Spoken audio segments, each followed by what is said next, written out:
L'information en continue sur Guel Afrique Média. Bonsoir chez vous et bienvenue à suivre la grande édition du journal de ce soir. Et d'abord, les grandes lignes. À la une, des affrontements intenses ont éclaté entre les combattants Wazalendo et les rebelles du M23 dans les territoires d'Ouvira et Walungu depuis lundi 5 mai 2025 et se poursuivent ce mercredi dans les agglomérations de Katogota et Kamanyola situées entre ces deux territoires. La vie reprend son cours normal à Fataki et ses environs en territoire de Djougou situé à environ 80 km au nord de la ville de Bunia. La situation sécuritaire s'est améliorée grâce aux efforts conjoints du gouverneur militaire, des chefs locaux et des leaders communautaires. Et puis, le tribunal militaire de la garnison de Guadolite a condamné la semaine dernière 44 stagiaires du centre d'entraînement commando Kotakoli à la peine de mort.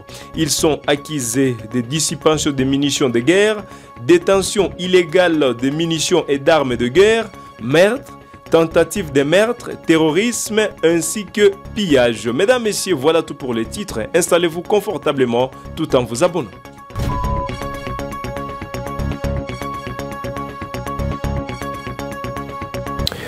Ouvrons ce journal dans la partie orientale de la République démocratique du Congo où des combats intenses ont éclaté entre les combattants Wazalendo et les rebelles du M23 dans les territoires d'Ouvira et de Walungu depuis lundi 5 mai 2025 et se poursuivent ce mercredi dans les agglomérations de Katogota ainsi que Kamanyola situées entre ces deux territoire. La situation est tendue et la population locale vit dans la peur et l'inquiétude. Plus de détails, c'est dans ces reportages. La situation dans les territoires d'Ouvira et de Walungu au Sud Kivu est extrêmement tendue. Des combats violents ont éclaté lundi 5 mai entre les combattants Wazalendo et les rebelles du M23, plongeant les agglomérations de Katogota et Kamanyola dans une spirale de violence. Selon des sources locales, l'attaque a été lancée par les combattants Wazalendo qui ont attaqué par surprise plusieurs positions avancées du M23. Les affrontements se sont intensifiés sur les collines des routes B, Kayange et Lusinzi avec des combats qui ont duré 8 heures. La journée de mardi s'est déroulée dans un silence lourd et une tension palpable. Les habitants se sont barricadés chez eux, craignant de nouvelles violences. La situation reste incertaine. Chaque camp revendiqua la victoire et déploya des renforts en hommes et en munitions. Malheureusement, deux civils ont été blessés lors de ces affrontements.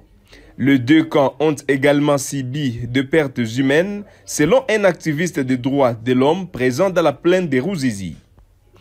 Il est urgent que les parties en conflit cessent les hostilités et privilégie les dialogues pour trouver une solution pacifique à ce conflit. La population civile, qui est la première victime de ces violences, doit être protégée. Dans le même chapitre, après plusieurs jours d'affrontements intenses entre les rebelles de l'AFC M23 et les combattants Wazalendo, une accalmie relative est constatée ce mardi 6 mai dans les localités de Kabizo, Rouchegué ainsi que Boussinene. La situation est cependant fragile et les populations locales restent dans l'inquiétude. Plus de détails, c'est dans ces reportages signés par David Bitoike. Après plusieurs jours d'affrontements intenses entre les rebelles du M23 et les combattants Wazalendo, une accalmie relative s'est installée ce mardi 6 mai dans les localités de Kabizo, Rouchegué et Boussinene, situées dans la région de Tongo, au nord Kivu. Des centaines d'habitants, contraints de fuir leur foyer en raison de combats, commencent à regagner leur domicile, faute des solutions d'hébergement alternatives dans une région déjà en proie à une instabilité chronique. Les sources locales rapportent qu'aucun affrontement majeur n'a été signalé depuis ce matin. Cependant, la tension reste palpable. Les rebelles du M23 seraient en train de ratisser les villages environnant Kabizo, toujours dans la chefferie de Buito, à la recherche des combattants Wazalendo et des FDLR. Cette zone est le fief de Wazalendo qui contrôle plusieurs entités, ce qui explique la récurrence des attaques contre les positions du M23. La situation reste volatile et les habitants craignent une reprise de combat à tout moment. Les autorités locales tentent de rétablir l'ordre et de garantir la sécurité des populations. Cependant, l'avenir de cette région reste incertain. Toujours dans l'est de la RDC, la vie reprend son cours normal à Fataki et ses environs, en territoire de Djougou situé à environ 80 km au nord de la ville de Bunia, dans la province de l'Ituri. La situation sécuritaire s'est améliorée grâce aux efforts conjoints du gouverneur militaire, des chefs locaux et des leaders communautaires dans la province de l'Ituri. Reportage.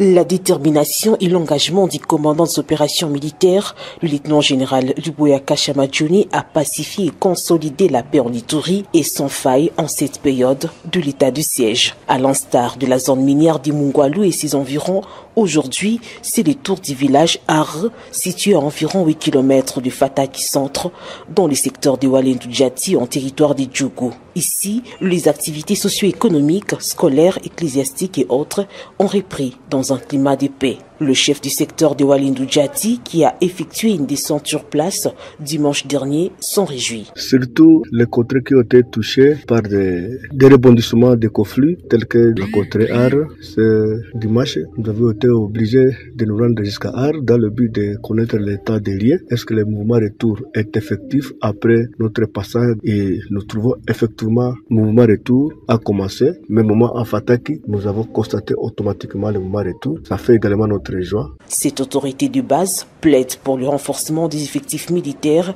en vue de consolider la paix qui s'observe actuellement dans les territoires des Djougou et faciliter le retour volontaire des populations dans leurs milieux respectifs. Que les humanitaires aient le regard vraiment urgent. Voilà dans ce contrées que nous venons de citer, Ar, Fataki, Mbasiba, Masikini, Doudou, la population est dans la même condition de vie qui est très déplorable et vraiment nécessite assistance d'urgence. Nous encourageons même le service de sécurité qui doit toujours être vraiment permanent et régulier pour stabiliser surtout la bonne condition de vie, surtout cohabitation et la stabilité de la paix dans tous ces contrées-là. Entre-temps, les forces armées mènent des opérations militaires avec professionnalisme à Nyamamba et Jo, au bord du lac Albert, contre la CRP de Thomas Lubanga. Plusieurs miliciens ont été neutralisés, d'autres capturés et des armes de guerre récupérées. En ce moment, la situation demeure sous contrôle des forces armées de la République démocratique du Congo. Parlons politique dans cette édition du journal de ce soir, alors que Joseph Kabila est visé par des graves accusations de crimes de guerre, crimes contre l'humanité ainsi que massacres de civils en RDC. L'ancien président congolais multiplie les rencontres dans la sous-région depuis environ un an. Joseph Kabila semble renforcer son réseau d'alliés, suscitant des interrogations sur ses intentions. Des détails, c'est à suivre dans ces reportages signés par Jean-Claude Mugisho. Joseph Kabila, ancien président de la République démocratique du Congo, s'est montré particulièrement actif ces derniers mois, tant au niveau national qu'international. Malgré les accusations de crimes de guerre, crimes contre l'humanité et massacres des civils qui pesent sur lui, Kabila s'est engagé dans une intense campagne de consolidation de son réseau d'alliés dans la sous-région. Il a multiplié les rencontres avec des chefs d'État en exercice, ainsi qu'avec d'anciens présidents africains, partageant sa vision de la situation politique en RDC et de la crise sécuritaire dans la région du Grand Lac. Parmi ces récentes rencontres, on note un tête-à-tête avec le président Kenya William Ruto à Nairobi, dont le contenu reste confidentiel. Kabila s'est également entretenu avec Olusegun Obasanjo, ancien président nigérien, et co-facilitateur désigné par la Communauté d'Afrique de l'Est et la SADC pour une discussion d'une heure. Obasanjo, qui entretient de relations avec le président congolais Félix Tshisekedi, a également rencontré Massad Boulos et s'est rendu au Qatar pour des discussions avec les médiateurs qatariens. Sur le plan national, Kabila a récemment renforcé ses liens avec des figures de l'opposition. Pour la première fois, il a signé un communiqué commun avec Martin Fayulu et il maintient un contact régulier avec Moïse Katumbi. Ensemble, ils appellent à la tenue d'un dialogue national en RDC afin d'aborder les causes profondes de la crise multidimensionnelle que traverse le pays. Ils soutiennent également l'initiative de dialogue lancée par les confessions religieuses, notamment l'Église catholique et l'Église protestante. Les actions de Joseph Kabila, tant au niveau national qu'international, démontrent son influence persistante sur la scène politique congolaise. Il reste un acteur incontournable dans la recherche de solutions à la crise que traverse le pays.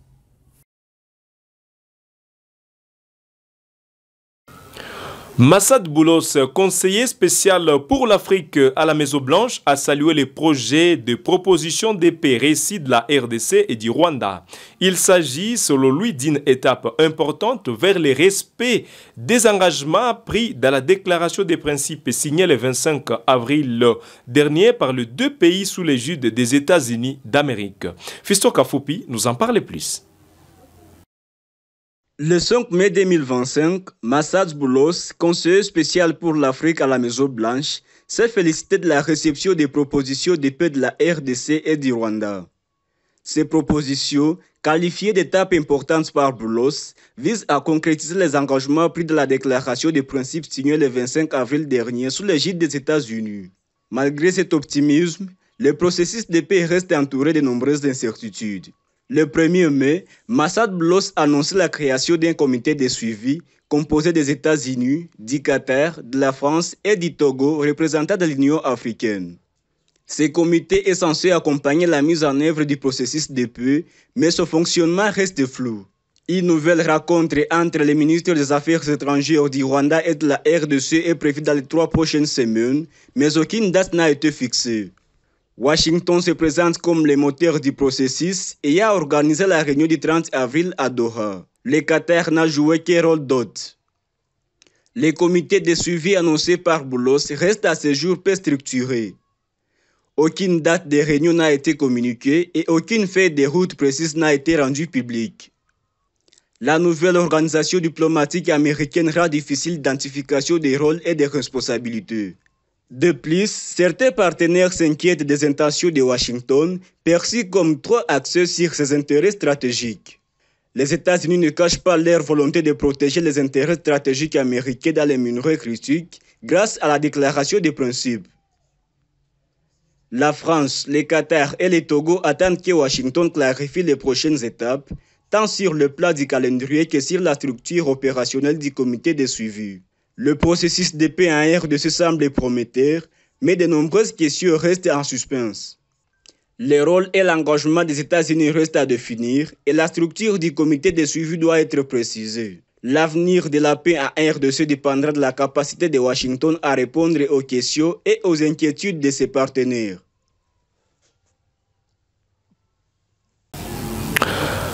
Vous êtes sur Gale Afrique Télévision et vous suivez la grande édition du journal de ce soir. Le président rwandais Paul Kagame s'est entretenu ce matin avec son homologue français Emmanuel Macron à Paris. Les discussions ont porté sur les enjeux mondiaux et sur la coopération entre les Rwandais et la France. La présidence rwandaise a annoncé que la rencontre s'est déroulée dans un climat de collaboration fructueuse.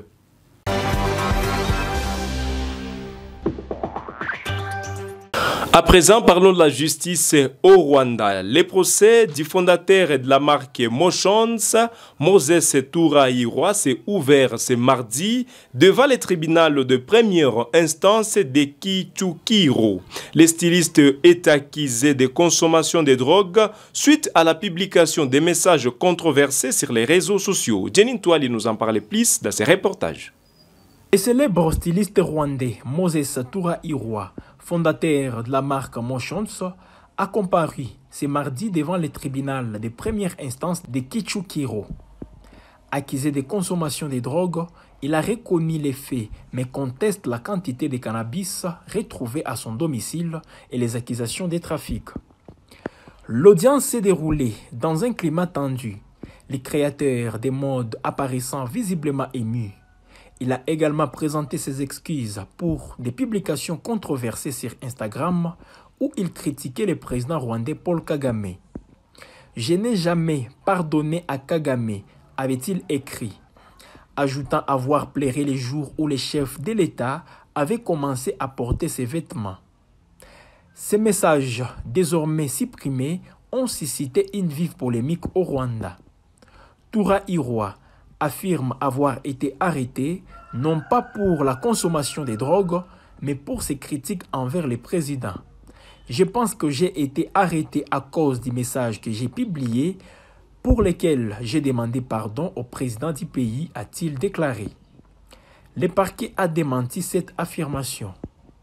L'avocat de Toura Irwa a demandé sa libération sous caution afin qu'il puisse rechercher une aide médicale pour addiction.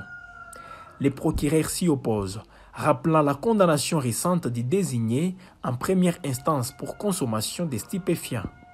Le verdict sur la demande de libération sous caution est attendu vendredi 9 mai. Le gouvernement rwandais n'a pas fait de commentaires sur l'affaire. Le président américain Donald Trump s'est réjoui des efforts déployés par les États-Unis d'Amérique pour résoudre la crise entre la République démocratique du Congo et la République du Rwanda. Lors d'une rencontre avec la presse américaine mardi, il a affirmé que la conclusion d'un accord de paix entre Kinshasa et Kigali est imminente. Des détails, c'est à suivre dans ce reportage signé par Jenin Toali.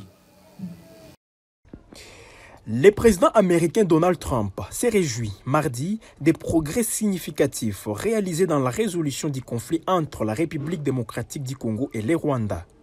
Lors d'un point de presse, il a affirmé que les deux pays étaient sur le point de conclure un accord de paix, saluant les efforts déployés par les États-Unis pour parvenir à cette issue. Je m'occupe du Rwanda et du Congo qui sont en conflit et nous essayons de régler ces problèmes. Et je pense que nous y sommes parvenus. Nous avons fait un excellent travail. Personne n'en parle, mais je pense que nous sommes sur le point d'y parvenir. Il semble sur le point de conclure un accord de paix, ce qui serait une bonne chose, a déclaré Trump. Ces déclarations font suite à l'annonce la veille par Massad Boulos, conseiller principal de Donald Trump pour l'Afrique, de la réception des propositions de paix de la part de la RDC et du Rwanda. Ces propositions, conformes à la déclaration des principes signée à Washington sous l'égide des États-Unis, constituent une avancée majeure dans les processus de paix. Je salue les projets de propositions de paix reçus de la RDC et du Rwanda. Il s'agit d'une étape importante vers le respect des engagements pris dans les déclarations de principe et je compte sur les engagements continus en faveur de la paix, a écrit Boulos sur X. Rappelons que la RDC et le Rwanda s'étaient engagés lors d'une rencontre à Washington le 26 avril à présenter un texte commun au plus tard le 2 mai. Cet engagement entériné par les ministres des Affaires étrangères des deux pays s'inscrit dans un processus diplomatique élargi, combinant les initiatives de Nairobi, Luanda et Doha sous la coordination de l'EAC et de la SADC avec le soutien de l'Union africaine. Les documents en cours d'élaboration prévoient des engagements sur la souveraineté, la sécurité, la coopération économique régionale, les retours des personnes déplacées et un appui renouvelé à la mission de l'ONU en RDC.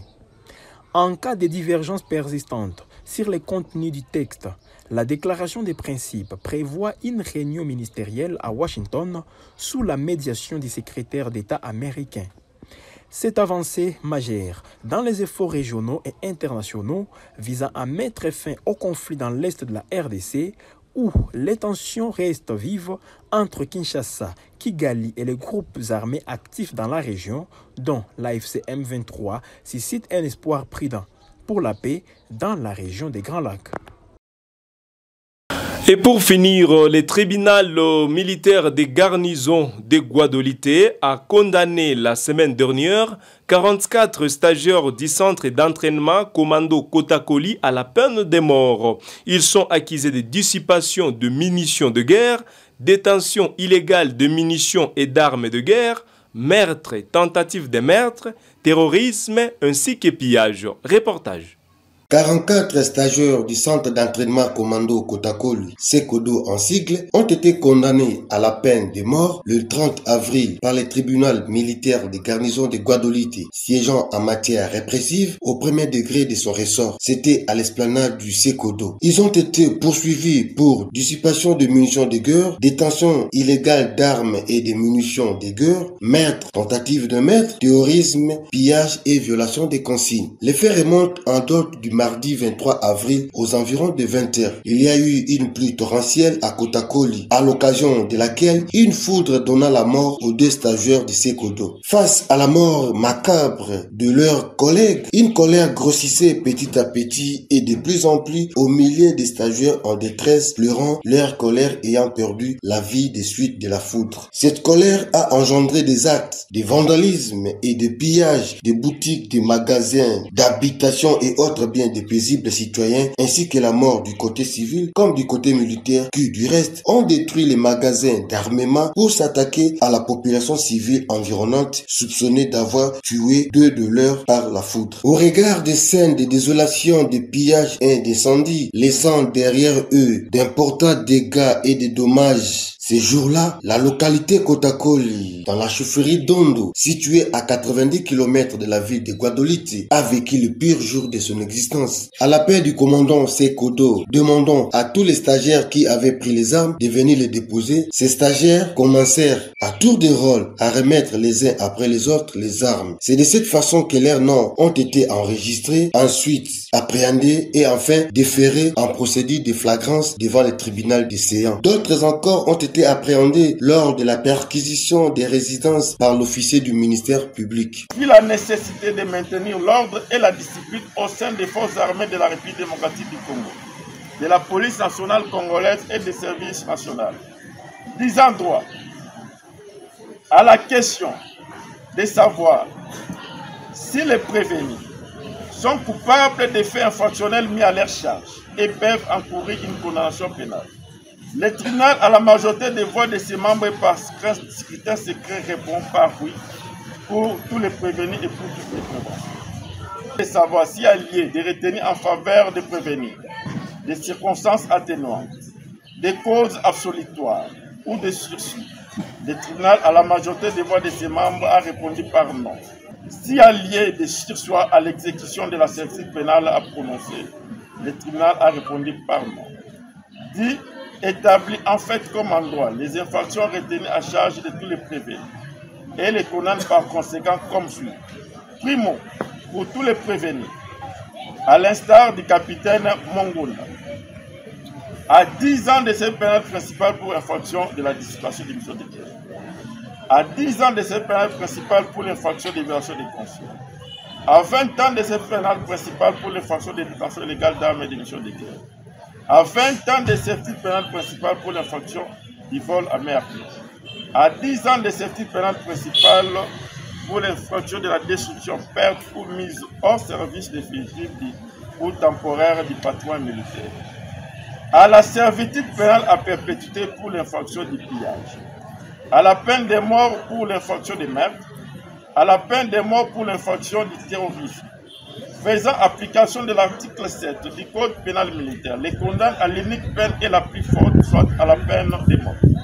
La masse des frais à charge du trésor public. Après leur condamnation à la peine de mort, ces inciviques ont été tous embarqués à bord d'un avion spécialement frété à cette occasion à l'aéroport de Guadolite à destination de la ville de Mbandaka.